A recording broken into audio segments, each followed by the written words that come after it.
Números, está dando reverberação aqui, não sei o que é.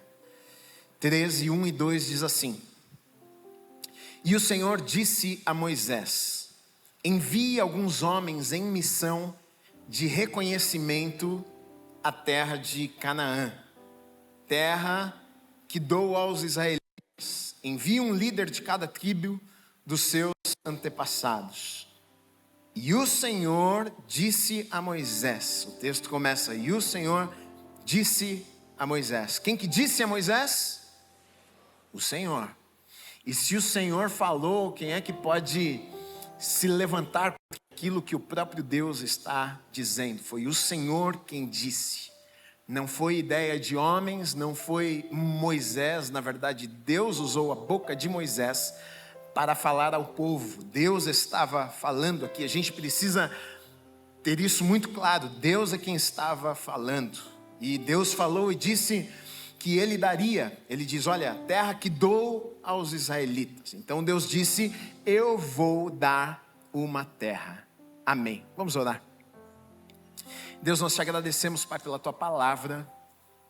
Te agradeço pela vida de cada pessoa que chegou aqui nesta manhã. Eu sei que nós não viemos à toa ou por acaso. Pode até parecer para alguns que chegaram aqui por acaso, talvez ao convite de algum amigo, familiar, mas nós cremos que o Senhor tinha preparado esse encontro, essa manhã, para cada um de nós que estamos aqui.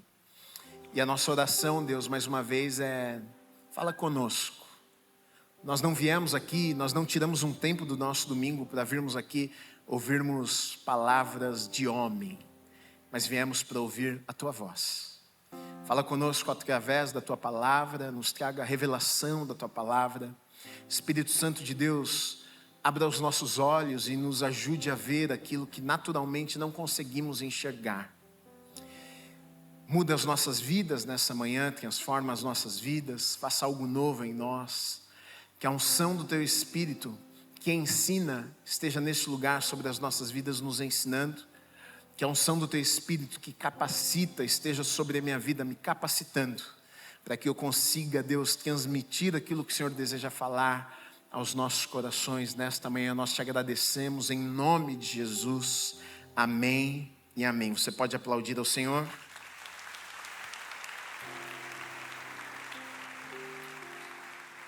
Amém. Nós temos estudado a vida de Moisés, este grande homem de Deus, líder da nação de Israel, que Deus usou para tirar o povo do Egito e conduzi-los até a terra que Ele mesmo, o próprio Deus, havia prometido. Deus fez coisas tremendas, maravilhosas, milagres, para tirar o povo do Egito e conduzi-los à terra prometida. E Moisés está então agora liderando o povo de Deus. Acredita-se por volta de 3 milhões de pessoas, porque saíram dali 600 mil homens, fora as esposas e os filhos. Por volta de 3 milhões de pessoas no deserto agora. E ali no deserto eles continuam, na verdade, vivendo coisas incríveis com Deus, porque até no deserto Deus continua cuidando do seu povo. Envia maná do céu, carne, todos os dias vivendo milagres através da nuvem, através do fogo. Deus conduzia o seu povo pelo deserto, os guiando, os mostrando o caminho que eles deveriam pegar. E eles passam algum tempo ali no deserto até chegarem a este monte Sinai, ou monte de Deus, monte Horebe. E ali neste monte, Moisés diz ao povo para que ficassem no pé do monte. Ele iria subir para falar com Deus, para ouvir o que Deus tinha a dizer ao seu povo. Moisés passa 40 dias, e ali no monte Sinai é onde Deus dá a Moisés os 10 mandamentos. E só que depois de Deus dar a Moisés os mandamentos, Deus fala para Moisés: desce lá para dar uma olhada que está acontecendo alguma coisa lá. E Moisés desce, e quando ele chega lá, o povo havia criado um bezerro de ouro e estavam já adorando a outros deuses. Moisés fica irado, Moisés fica bravo com aquela situação. Ele quebra as tábuas dos mandamentos, das leis que Deus havia dado, e repreende o povo. Mas depois ele vai subir no monte de novo, e Deus vai falar para ele mais uma vez: escreve de novo o que eu falei, né? E depois de um tempo Moisés de novo vai descer, e aí então o povo na verdade vai seguir viagem. Eles não ficariam ali para sempre no Sinai. E eu não sei se você sabe disso, hoje nós lemos, por exemplo, em Números, uma parte dessa história, da libertação do povo de Israel. Porque, na verdade, a história completa, ela não está apenas no Êxodo. Êxodo significa saída, né? Por isso que o nome do livro, o título do livro é Êxodo, saída do povo de Deus do Egito para irem até a terra prometida. Mas a história do povo de Deus, de Israel, do Êxodo, não está contada apenas no livro de Êxodo. Os 5 primeiros livros da Bíblia foram escritos por Moisés. Não sei se você sabe disso. Gênesis, Êxodo, Levítico, Números e Deuteronômio. Nós chamamos de Pentateuco, são os 5 primeiros livros da tua Bíblia. Quem os escreveu foi Moisés. De Êxodo ali para frente, você vai ver que vai se complementando, na verdade, Levíticos, porque o Êxodo capítulo 40 termina Moisés e o povo construindo o tabernáculo que Deus havia dito para eles que eles deveriam construir. E aí você começa a ler Levíticos, as leis continuam sendo faladas sobre leis e acerca da purificação, santificação e da adoração a Deus. Continua falando, contando alguns detalhes da história do povo ali no deserto, como que eles deveriam adorar, se santificar. Números, você vai ver que mais algumas leis ali vão sendo dadas e complementa também a história que está sendo contada no Êxodo. Deuteronômio basicamente é uma repetição de Êxodo, do que já havia acontecido, e também com as palavras finais de Moisés, né? Nos últimos momentos de sua vida, ele então fala com o povo algumas coisas, isso a gente encontra ali em Deuteronômio, né? Então hoje nós estamos lendo Números, que faz parte também desse momento que eles estão vivendo ali no deserto ainda. Nesse capítulo 13, o povo havia saído do Sinai, o povo havia andado pelo deserto, e a gente aqui já está falando de 2 anos depois que eles haviam saído do Egito. E eles caminham pelo deserto, chegam em um local ali, esse local que eles chegam, na verdade eles estão já muito próximos à terra prometida. Eles caminham pelo deserto de Parã e chegam em Cades Barneia. É nesse lugar onde, mais uma vez, agora Deus vai falar com Moisés e Moisés vai falar ao povo. Eles estão próximos à terra prometida e Deus fala com Moisés o seguinte, o texto que nós lemos aqui. O Senhor disse a Moisés: envie alguns homens em missão de reconhecimento à terra de Canaã, terra que dou aos israelitas. Envie um líder de cada tribo dos seus antepassados. Então, Moisés agora é comissionado, Deus dá uma função e uma orientação e diz: olha, você vai escolher agora, vai pegar aí 12 homens representando as 12 tribos da nação de Israel, e você vai enviar estes 12 homens para que eles possam espiar, para que eles possam olhar a terra prometida. E aqueles 12 homens que foram escolhidos ali para serem enviados, eles foram com uma missão. E eles tinham a missão de olhar a terra prometida, a terra que Deus havia prometido àquele povo, sendo uma terra boa, que manava leite e mel, com bons frutos, e eles iam observar e trazer a Moisés um relatório daquilo que eles haviam visto.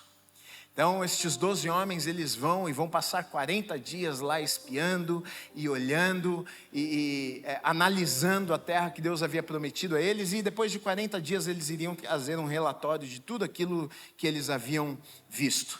A primeira coisa que me chama a atenção neste texto que nós lemos aqui é que, eu não sei se você percebeu, mas Deus está reafirmando, na verdade, uma promessa que ele já havia feito antes. Ele está dizendo: olha, envia estes homens para olhar, para verem a terra que eu mesmo, o próprio Deus, dou aos israelitas. E aqui não foi a primeira vez que Deus havia dito isso, que ele daria ao seu povo uma terra. Na verdade, essa promessa foi feita a Abraão, a Isaac, a Jacó, a descendência. Então Deus aqui, o que ele está fazendo mais uma vez é lembrando, na verdade, é reafirmando. Até porque nós, seres humanos, somos bons em esquecermos muitas vezes aquilo que Deus nos fala. É verdade ou não é?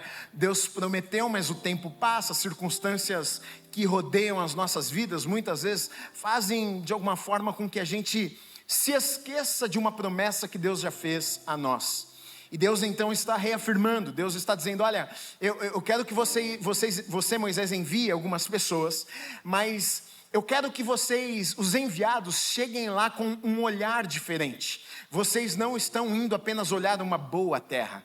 Vocês não estão indo apenas olhar uma terra que mana leite e mel, que tem bons frutos. Vocês estão indo olhar uma terra que sim, tem todas estas coisas, tem bons frutos, mana leite e mel, mas vocês estarão diante de uma terra que eu, o próprio Deus, estou dizendo para vocês que eu me encarrego de entregar nas mãos de vocês. Então, eles não podiam se esquecer que eles tinham uma promessa, eles não podiam se esquecer que eles tinham uma palavra de Deus. E quando Deus fala, querido, Ele cumpre aquilo que Ele fala. Deus não é como eu, Deus não é como você, que fala, vou fazer, e no dia seguinte você já está em dúvida se você vai fazer ou não. E passaram 3 dias, você já decidiu que você não vai mais fazer. Mudou de ideia, não está mais com vontade, se enganou na sua decisão. Deus não é homem para mentir. Ele não é como eu e como você, aquilo que Deus fala, Ele cumpre. Então Deus havia dito e reafirmado a promessa e falado, vocês vão olhar uma terra que eu mesmo, o próprio Deus, dou a vocês. Agora, olha o que acontece. Vou ler com vocês agora dos versículos 27 até o 33. 33. Afinal, minha língua é um pouco presa, mas eu estou sendo curado, liberto. Deixa eu te contar uma coisa, uma curiosidade. Eu operei minha língua. Eu vou pedir reembolso, não funcionou. Já faz muitos anos.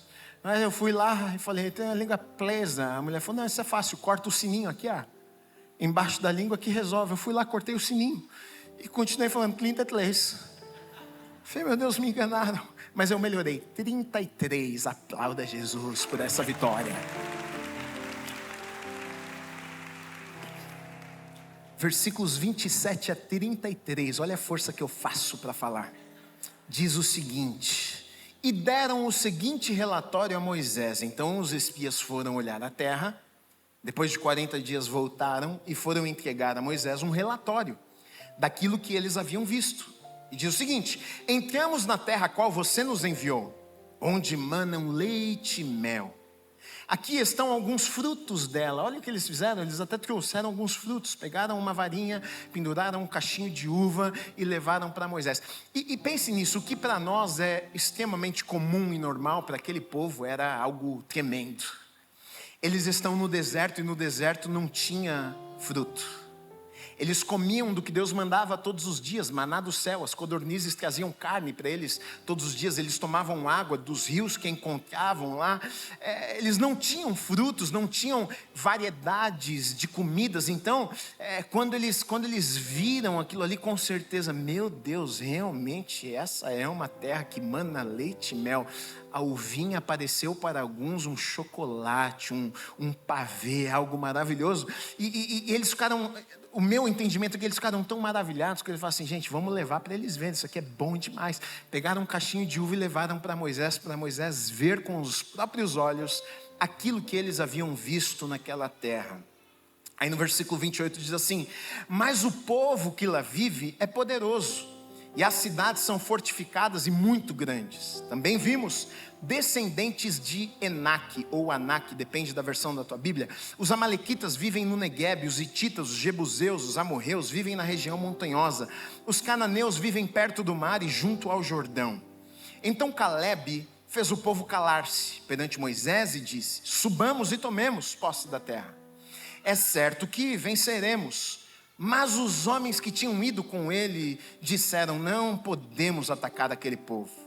Eles são mais fortes do que nós, e espalharam entre os israelitas um relatório negativo acerca daquela terra e disseram, a terra para a qual fomos em missão de reconhecimento devora os que nela vivem. Todos os que vimos são de grande estatura, gigantes. Vimos também os gigantes, os descendentes de Anak, Enaque, diante de quem parecíamos gafanhotos a nós e a eles. Eles eram tão grandes, o povo daquela terra, como gigantes, que eles olharam e eles pensaram, nós parecemos uns gafanhotos, somos nada perto deles.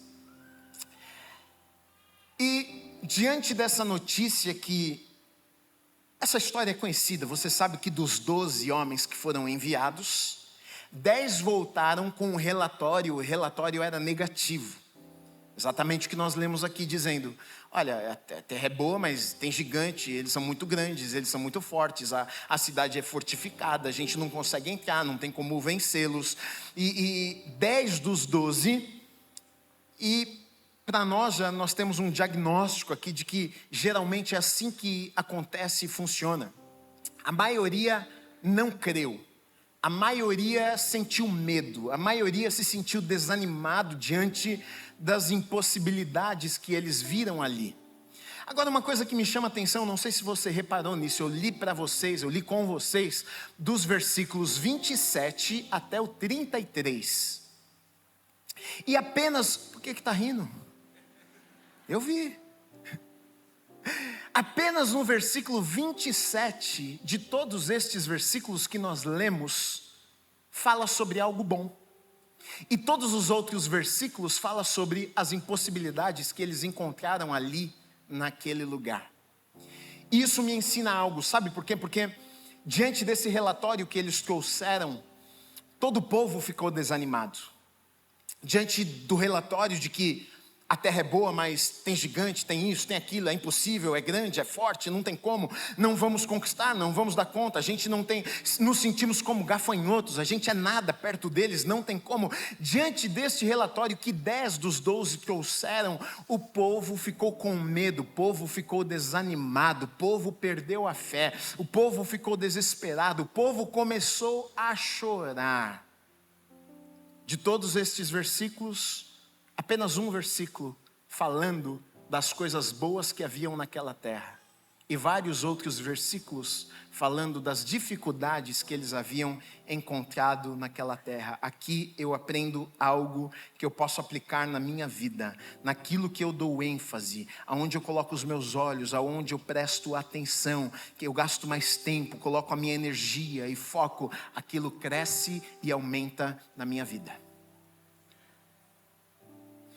Tem gente que... Você já viu gente pessimista? Tem 5 coisas boas acontecendo na vida dela, tem uma ruim. Ela passa o tempo inteiro falando daquela coisa ruim. É o que está acontecendo aqui. A terra era maravilhosa, tinha frutos maravilhosos, tinha muita coisa boa, eles ficaram impressionados com o que eles viram, mas eles voltam e trazem um relatório, dizendo, olha, a terra é boa, mas é o seguinte, mas isso, mas aquilo, mas não sei o que lá, mas o problema, mas o gigante, mas a dificuldade. Eu falando isso aqui, quase que eu enxergo alguns crentes falando a mesma coisa. Pastor, Deus é bom, mas você sabe, né? Deus é bom, mas é minha esposa, Deus é bom, mas é meu marido, mas é meu trabalho, pastor, você quer a dificuldade da vida? Pastor, sabe, aquela situação está difícil, Deus é bom, pastor, mas está difícil demais.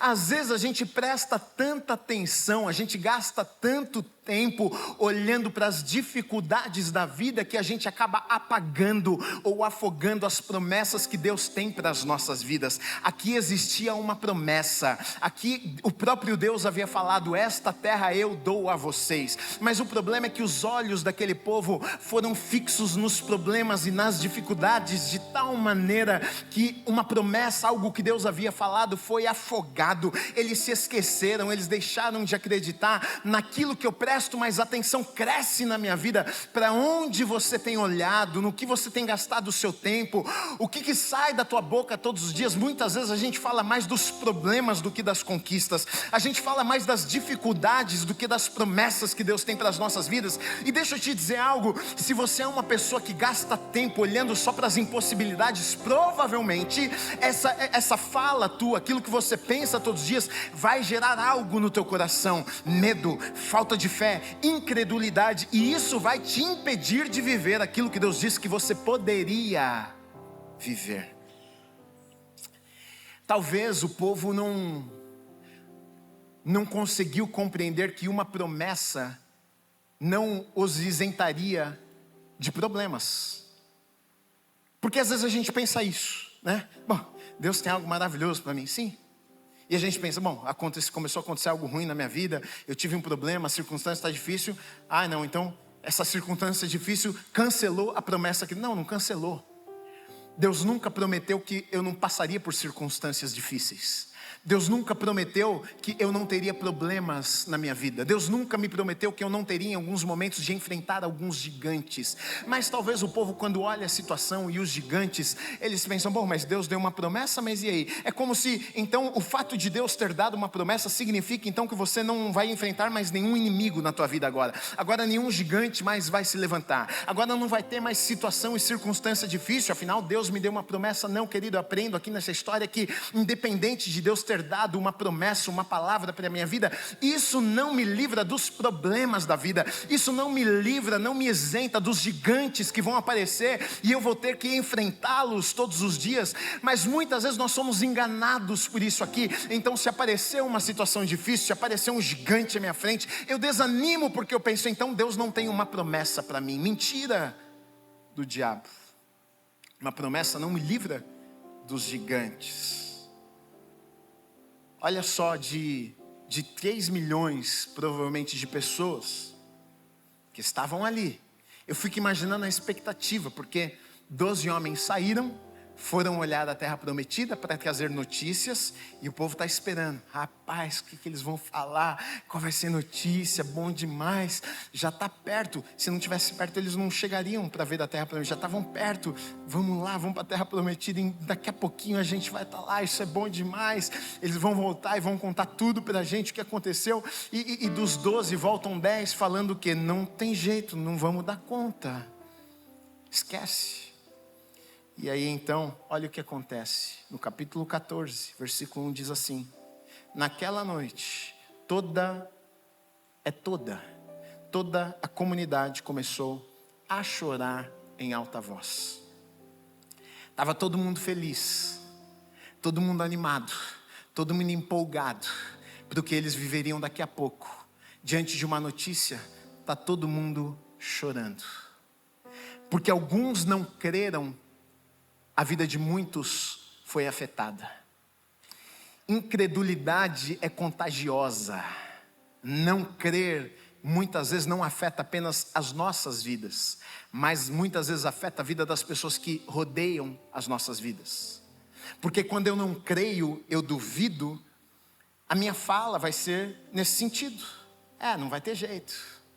Eu falo para minha esposa, meu bem, vai ter jeito não, pode esquecer, isso aí não vai dar certo. A minha incredulidade muitas vezes contagia a vida de outras pessoas e não apenas rouba de mim, mas rouba da vida deles também, de viverem aquilo que Deus tinha preparado para a vida deles.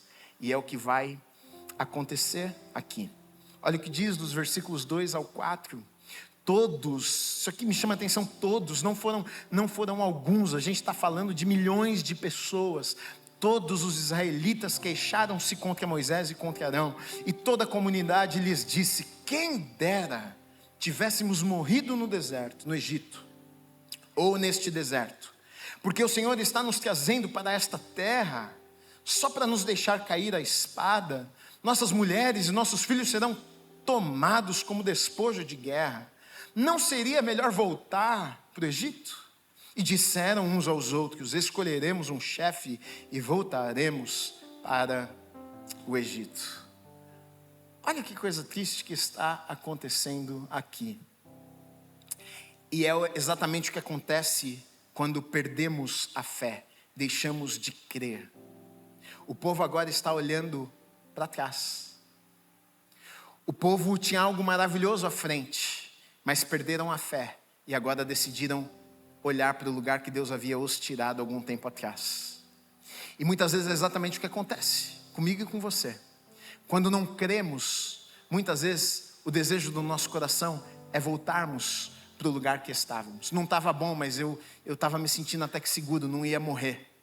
Não é bem o que eu desejava para a minha vida, mas como não vai acontecer o que eu quero, eu vou ficar aqui quietinho. E é o que o povo está desejando nesse momento, por conta das circunstâncias, por conta das dificuldades, gerou um medo, roubou a fé daquele povo. Então agora eles estão incrédulos com relação a essa promessa que Deus havia feito. Então incrédulos, não crendo, duvidando daquilo que o próprio Deus havia falado. Agora o desejo deles é voltar para o lugar que eles mesmos um dia tinham orado e pedido: Deus, Deus, ouça o nosso clamor, ouça a nossa oração, olha para o teu povo, nos tira deste lugar. Um dia eles oraram pedindo a Deus para tirar daquele lugar.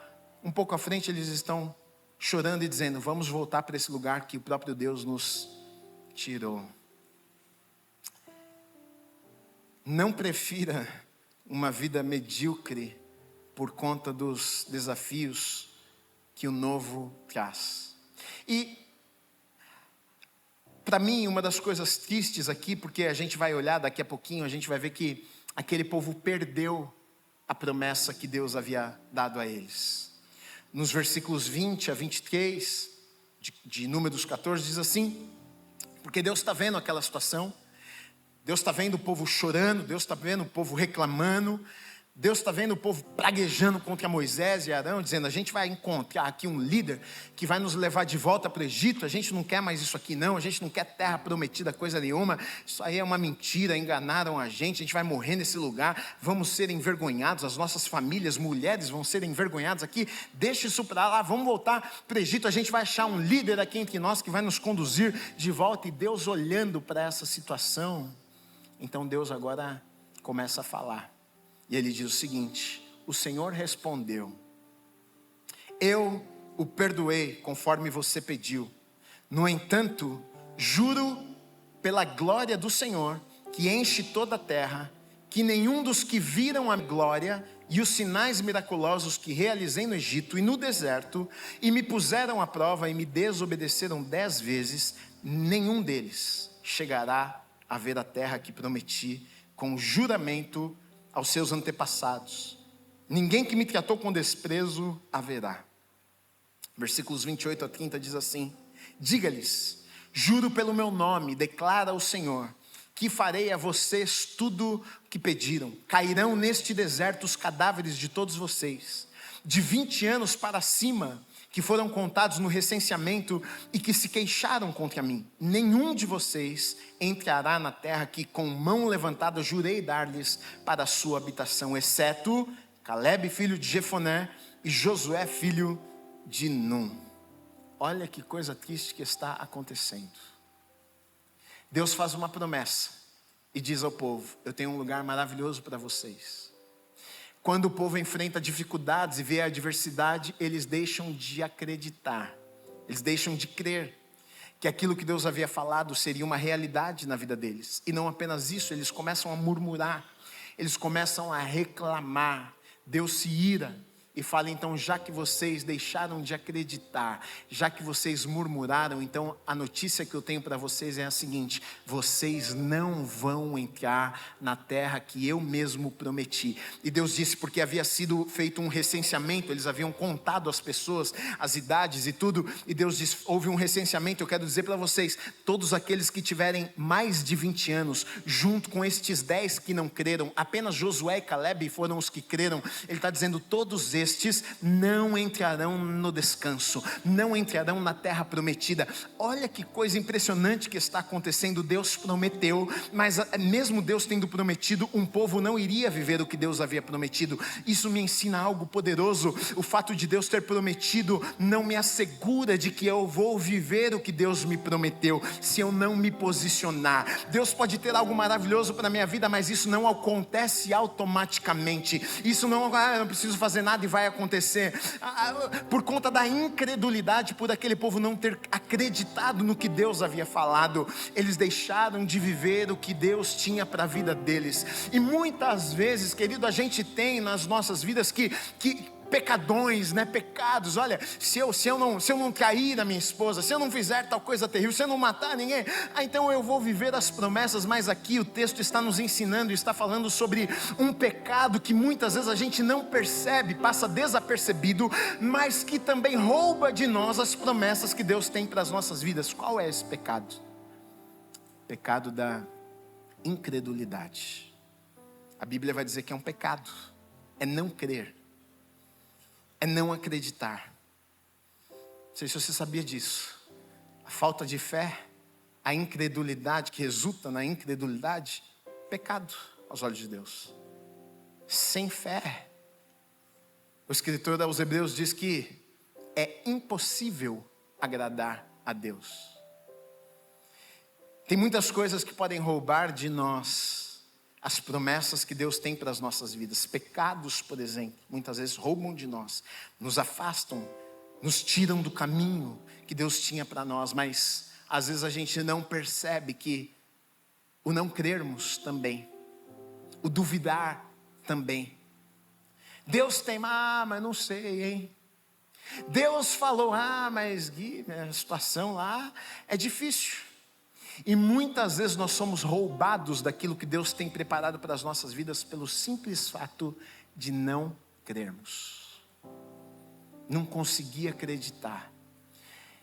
Por conta das situações, das circunstâncias, do que eu vi, do que eu percebi, do que eu vivi, do que eu experimentei. Não consegui acreditar. Duvidei de que Deus poderia fazer e realizar na minha vida. Incredulidade rouba de nós, muitas vezes, o lugar e as promessas que Deus fez para nós. Olha que coisa terrível, Deus fez e eu não vou viver. E Deus dá uma notícia triste, terrível para o povo aqui, porque imagina só, agora o povo sabendo que agora que não vai viver mesmo. Antes eles estavam com dúvida, antes eles estavam com medo, tipo assim, são grandes, o exército inimigo, tem gigantes lá, não sei, isso não vai dar certo. Agora, meu amigo, não tem mais dúvida. Agora o próprio Deus disse, vocês não vão entrar. Imagina Deus aparecendo para você e falando assim, sabe aquela promessa que eu fiz? Deixa eu te dar uma notícia, não vai viver. E pior do que morrer não tendo vivido uma promessa de Deus, é viver a vida toda sabendo que você não vai viver. O escritor aos Hebreus, ele fala um pouquinho sobre esse episódio aqui, que o povo viveu lá no deserto.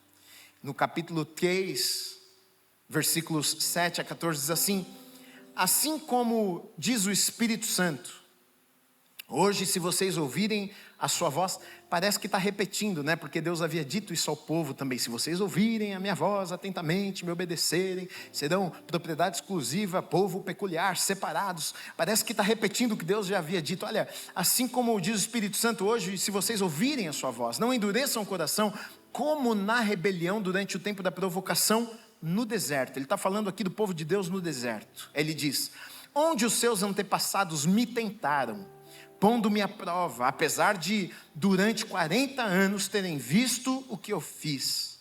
Coração duro. Viram milagres, experimentaram milagres, viram Deus agindo de forma sobrenatural, mas mesmo assim duvidaram.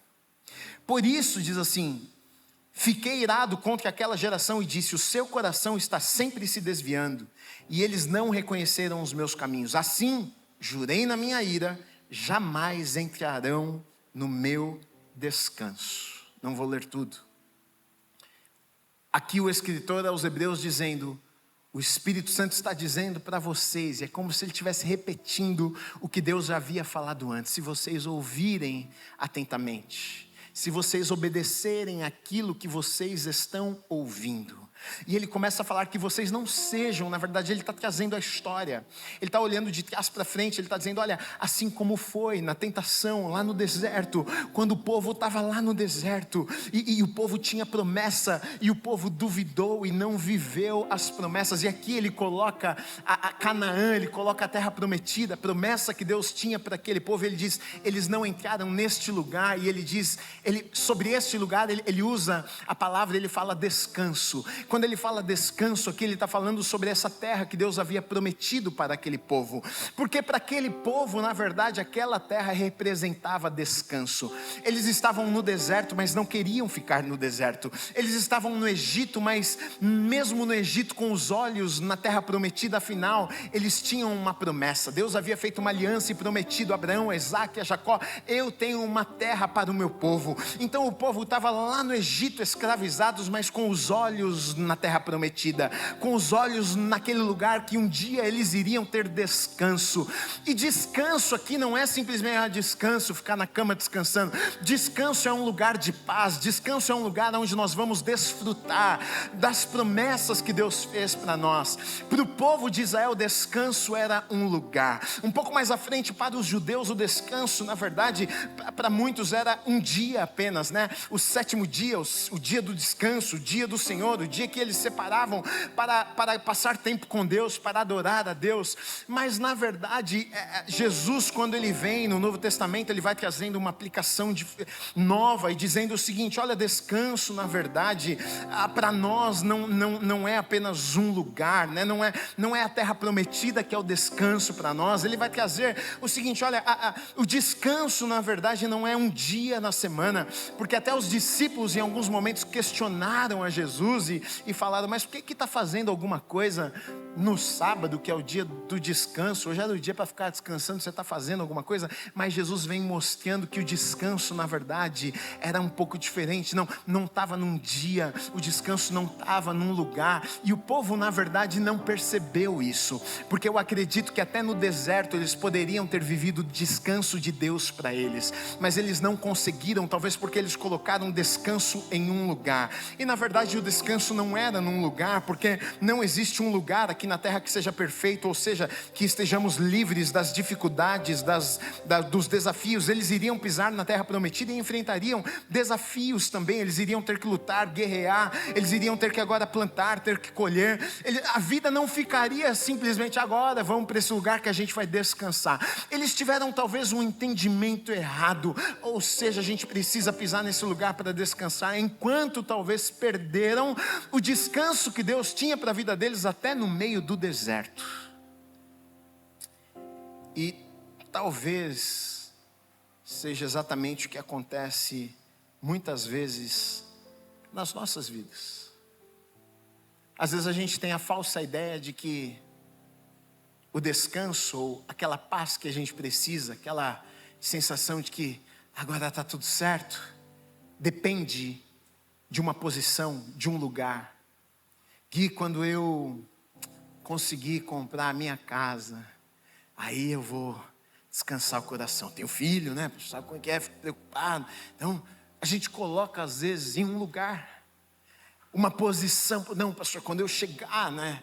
Quando eu almejo aquele cargo na empresa, e aí quando eu chegar, com certeza aí eu vou estar tranquilo, aí eu vou estar em paz, aí vai ficar tudo bem na minha vida. E a gente coloca esse lugar de descanso, de estarmos tranquilos, em uma posição, em um lugar.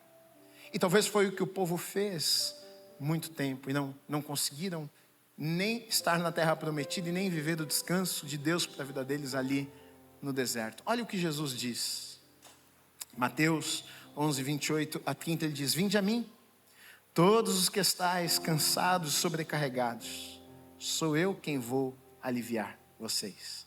Tomai sobre vós o meu jugo e aprendei de mim, porque sou manso e humilde de coração, e achareis o quê? Descanso para a vossa alma, porque o meu jugo é suave e o meu fardo é leve. O povo estava no deserto esperando um lugar para ter descanso, e não pisaram neste lugar. E você sabe por que não pisaram neste lugar? Porque não creram. Então aqui eu aprendo algo: o que me rouba do descanso é a incredulidade. Não é um lugar, não é uma pessoa, mas é o simples fato de eu não crer. Quando eu não creio, eu sou roubado do descanso que Deus tem para a minha vida. Foi o que aconteceu com o povo, e é o que acontece muitas vezes hoje nas nossas vidas. A situação está difícil, está complicada, não é possível que vai dar certo. E aí então eu não tenho paz, a minha mente está perturbada. Por quê? Porque os problemas se tornaram maiores do que a confiança que eu tenho em Deus. Agora você pode estar vivendo qualquer situação na tua vida, você pode estar em qualquer lugar, você pode estar vivendo talvez o momento mais difícil da tua vida, desafiador da tua vida, da tua história, mas até nesse lugar de desafios, de dificuldades, se você crê, é possível você viver neste lugar no descanso. Porque está difícil, mas eu sei que o meu Redentor vive. está complicado, mas eu sei que quem fez a promessa para mim é fiel para cumpri-la. Está difícil, pastor, mas eu sei que aquele que me prometeu, ele é fiel para cumprir. Ele não é homem para mentir. Ele não é como eu, pastor, ele não é como você. Ele não fala hoje se arrepende, amanhã não. Ele falou, ele cumpre aquilo que ele fala. Então quando eu creio, eu entro nesse lugar de descanso, independente do lugar que eu estou, independente da circunstância que eu estou vivendo, eu estou tranquilo, eu estou em paz. Por que você está em paz? Por que você está tranquilo? Porque na tua vida está tudo bem, não na minha vida. Deixa eu te contar, querido, está de ponta cabeça, mas mesmo assim eu consigo descansar. Por quê? Porque eu sei que Deus continua no controle, Deus continua soberano, Ele continua reinando. É a música que nós cantamos. O nosso Deus, Ele está acima de tudo e de todos, sobre tudo e sobre todos. Ele controla todas as coisas, e é nesse lugar de confiança, é nesse lugar que eu creio no Deus que eu sirvo, que eu posso descansar o meu coração.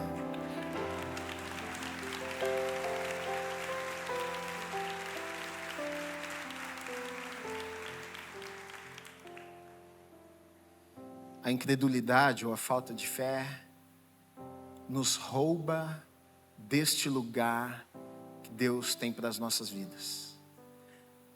Deus não quer que você viva perturbado todo dia, pelo contrário, Ele quer que você viva em paz. Deus não quer que você viva todo dia ansioso. Não. Lançai sobre mim a vossa ansiedade, e eu vou cuidar de vocês. Então é nesse lugar que Deus deseja que eu e você estejamos, onde nós depositamos nele a nossa confiança, colocamos diante dele as nossas dificuldades, as nossas aflições, as nossas preocupações, e quando fazemos isso, independente das circunstâncias, nós encontramos descanso. Eu estou em paz. Por que você está em paz? Porque está tudo bem? Não. Porque eu sirvo ao Deus que controla todas as coisas.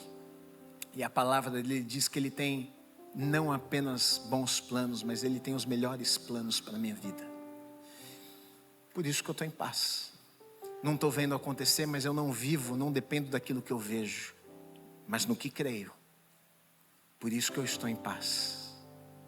Talvez é por isso que muitas pessoas são até atraídas ao Evangelho, porque elas olham para nós e não é que a nossa vida é perfeita.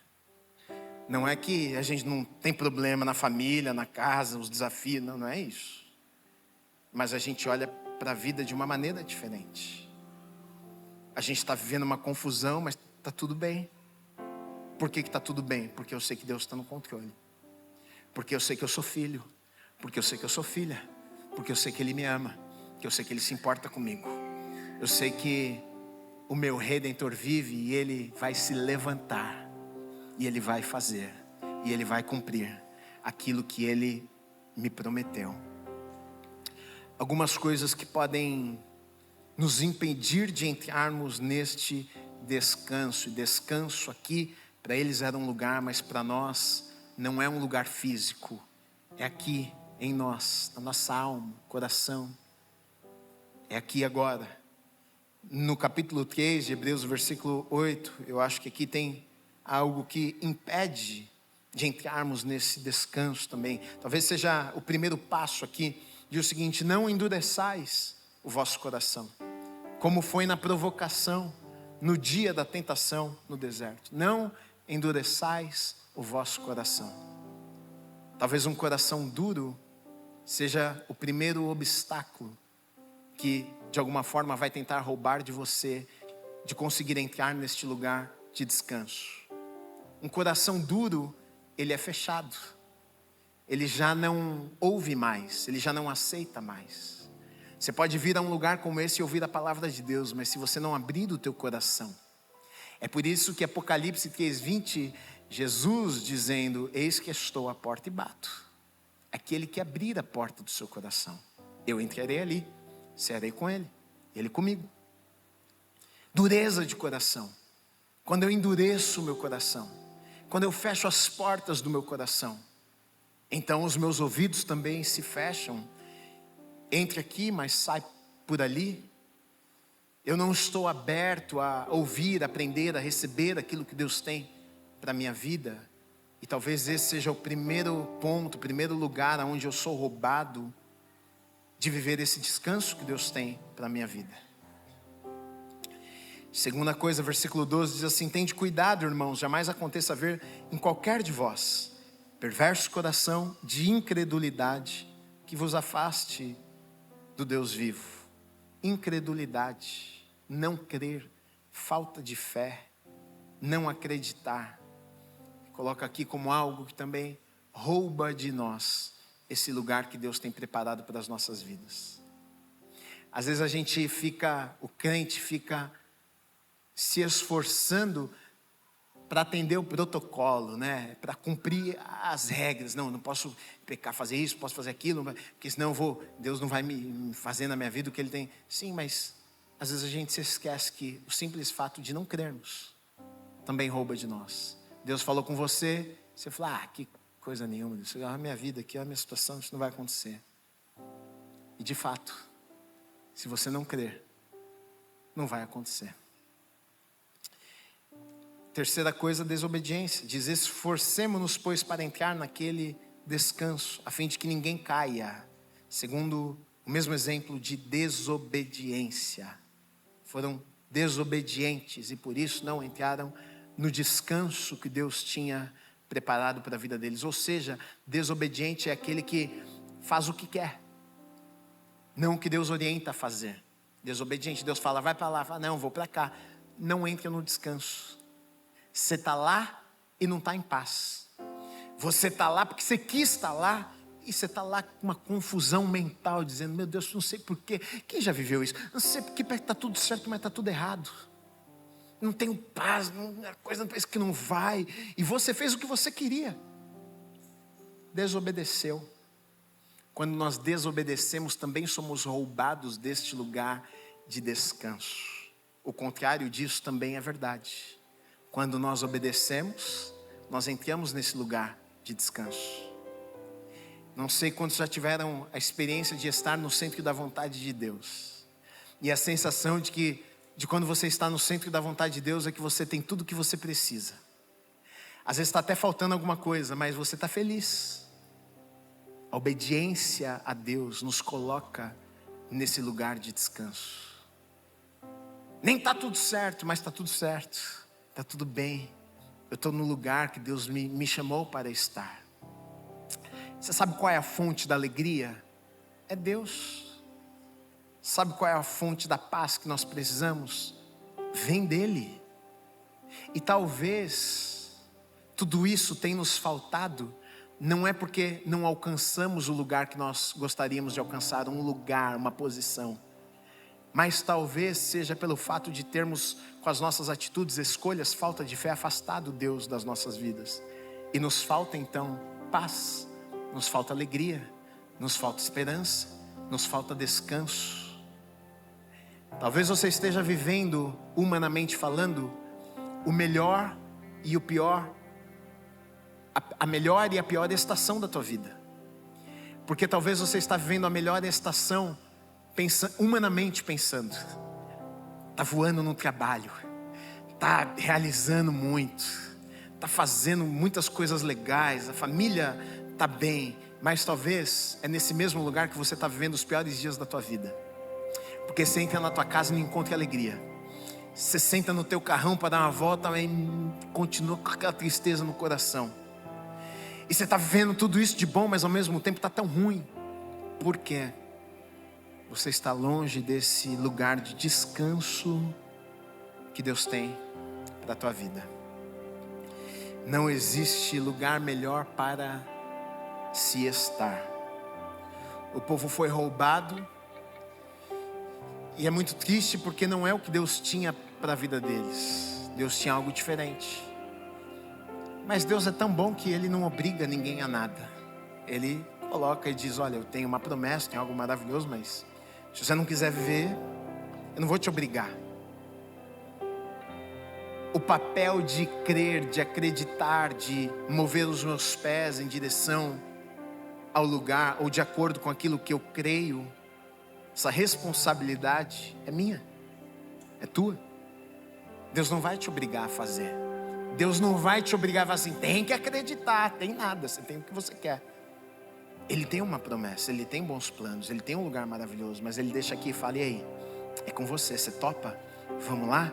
Você acredita? Você deposita a tua confiança em mim? Você descansa o teu coração em mim? Você crê que se eu falei eu vou fazer, eu vou realizar na tua vida? Que esse lugar, esse momento, de descanso, onde que está? Para quando que é? O escritor aos Hebreus, ele diz, sabe para quando que é? É para hoje. Ele diz, assim pois, como diz o Espírito Santo, hoje, ele começa a falar, se ouvires a voz, aí depois ele vai falar, vocês vão entrar aonde? No descanso. Então para quando que é? Hoje. Porque às vezes a gente tem a falsa ideia que o descanso está lá. O descanso está lá.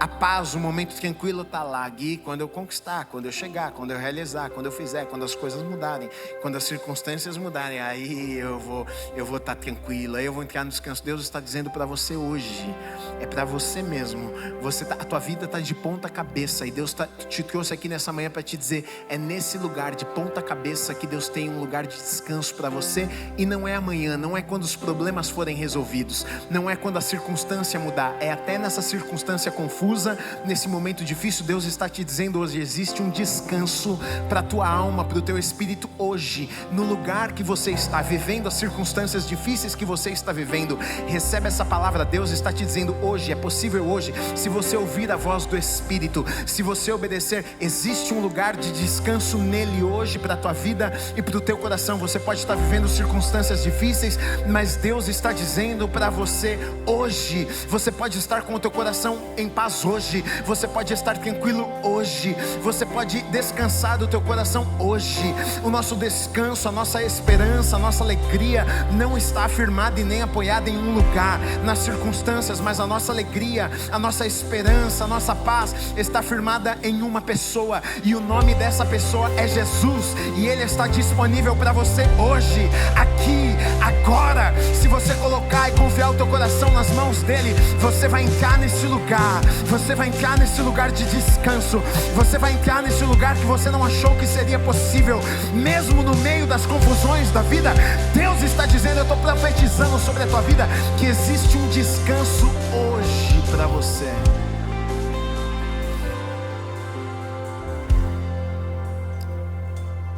Alguns dias atrás eu conversei com uma pessoa e eu falei para ela, ela até perguntou para mim, você crê nos dons e você crê na profecia e palavra profética? E eu disse, sim, creio nos dons, no que Deus faz. E eu falei, talvez você não saiba e talvez muitas pessoas não percebam, mas tem muitas vezes que do púlpito eu profetizo. Porque tem momentos que eu estou pregando que eu sinto que eu estou falando alguma coisa, e essa coisa que eu estou falando é para alguém, é para uma pessoa. E eu acabei de profetizar. Eu acabei de profetizar.